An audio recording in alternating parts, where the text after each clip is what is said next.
sexto ano, tudo bem com vocês? Sejam todos bem-vindos à nossa aula. Hoje nós vamos finalizar o capítulo 2 com a correção do dever de casa da aula 3.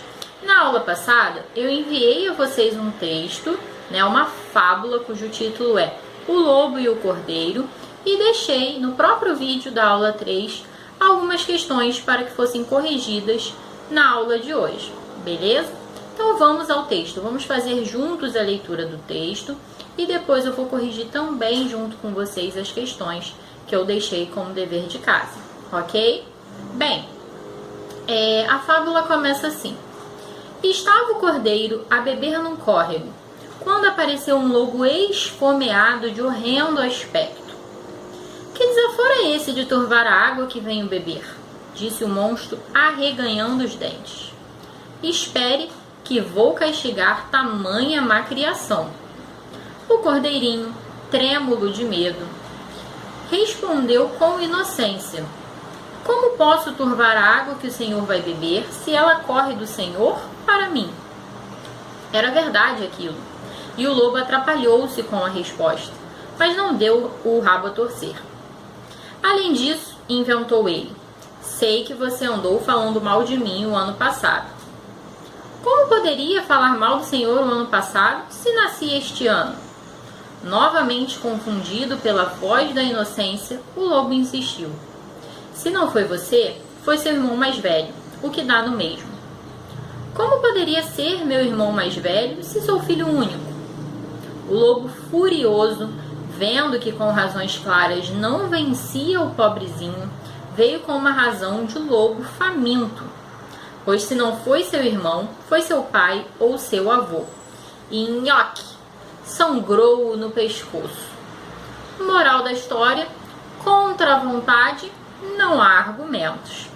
Bem, a fábula tem como característica, o fato de ser um texto curtinho, que apresenta animais, com características humanas, então os animais conversam, os animais praticam ações que são ações humanas, então eles são humanizados, E a fábula, ela sempre tem uma moral da história, um ensinamento, enfim, alguma reflexão que é construída com base na situação apresentada no texto. Então aqui nós vimos que contra a vontade não há argumentos, ou seja, quando uma pessoa, quando alguém quando um animal, como foi o caso aqui do lobo, realmente tem a vontade de fazer determinada coisa, não há argumentos que possam convencer essa pessoa de que ela está errada, Ainda que você apresente argumentos racionais, a pessoa vai fazer aquilo que ela tem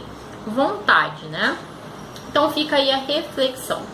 Bem, vamos às perguntas. Eu deixei 7 perguntinhas para vocês. E a primeira delas é a seguinte, qual é o tipo de narrador do texto, Então, qual o tipo de narrador do texto, gente? A gente tem um narrador observador.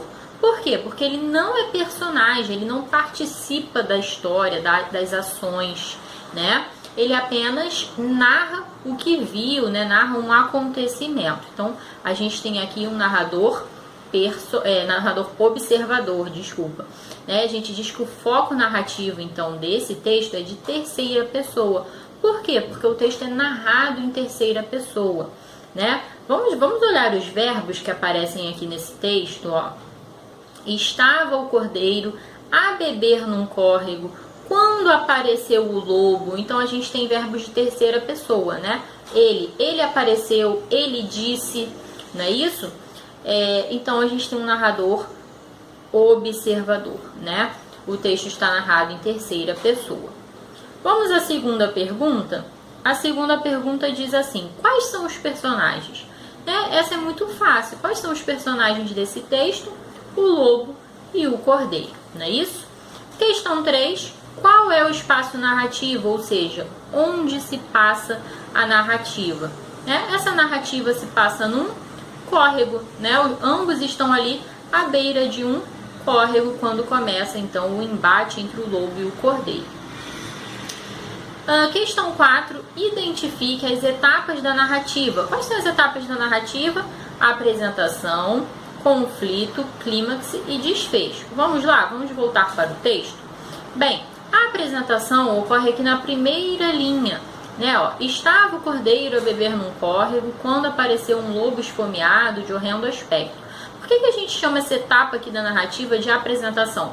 Porque os personagens são apresentados, o espaço narrativo também. A gente já sabe que os personagens são um lobo e um cordeiro e que o espaço narrativo é o córrego, não é isso? Então aqui a gente tem a apresentação.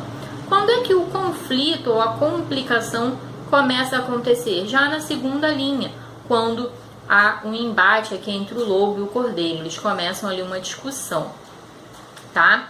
E aí essa complicação, ela leva a um clímax, que é o ponto mais alto da narrativa, né? Aquele momento em que é preciso haver um desfecho, uma resolução. E aí a gente vai ter o clímax aqui na última fala do cordeiro, né? Quando ele diz: como poderia ser meu irmão mais velho se eu sou filho único? Né? E aí o lobo fica furioso, né? E vem com a sua razão de lobo faminto, né? Dizendo: pois se não foi seu irmão, foi seu pai e seu avô. Aqui a gente tem um clímax, o ponto mais alto da narrativa, aquele momento de tensão máxima, né? Em que a discussão leva o lobo à loucura, né? E por fim, depois do clímax, a gente sempre tem o desfecho, né? Não dá mais para segurar essa discussão, alguma coisa tem que acontecer, né? Para o bem ou para o mal, esse embate tem que ser resolvido. E então a gente tem o que? O desfecho, né? Que é nhoque, né? Sangrou no pescoço, ou seja, o cordeirinho foi vencido pela vontade do lobo, ok? Esse é o desfecho da história. Bom, vamos para a próxima pergunta. Questão 5. Essa narrativa se aproxima da realidade? Evidentemente que não, né, gente? A gente sabe que a fábula, né, é uma narrativa ficcional. A gente sabe que na realidade animais não falam, né, nunca teriam esse tipo de diálogo. Então ela não se aproxima da realidade. É realmente uma narrativa que fica aqui no âmbito da ficção. Existe uma lógica interna ao texto, ou seja, o texto é coerente? Sim, esse texto é coerente porque existe uma lógica interna ao texto, existe uma sequência de ações que levam a uma moral da história, né? Que é essa de que a vontade, né, prevalece em cima de qualquer argumento, né? E a questão 8 diz assim: os personagens do texto são animais. Isso gera algum estranhamento no leitor? Vocês sentiram algum estranhamento? Vocês olharam para esse texto e falaram assim: esse texto não é possível. Nossa, esse texto deve ser descartado, desconsiderado. A gente não pode dar nenhum crédito a esse texto aqui, nenhuma credibilidade. Animais não falam. Vocês acham estranho? Vocês olham para esse texto e falam assim: gente, como assim eles colocaram animais falando? Que absurdo, que coisa doida. Não. Por quê? Por que a gente não tem esse estranhamento quando a gente lê esse texto? Quando a gente assiste a filmes, né, de terror, em que coisas macabras acontecem. Por quê? Porque a gente entende, né, que uma obra ficcional, ela não tem compromisso com a verdade. Se a gente lesse esse tipo de narrativa num jornal, a gente ficaria, assim, um pouco...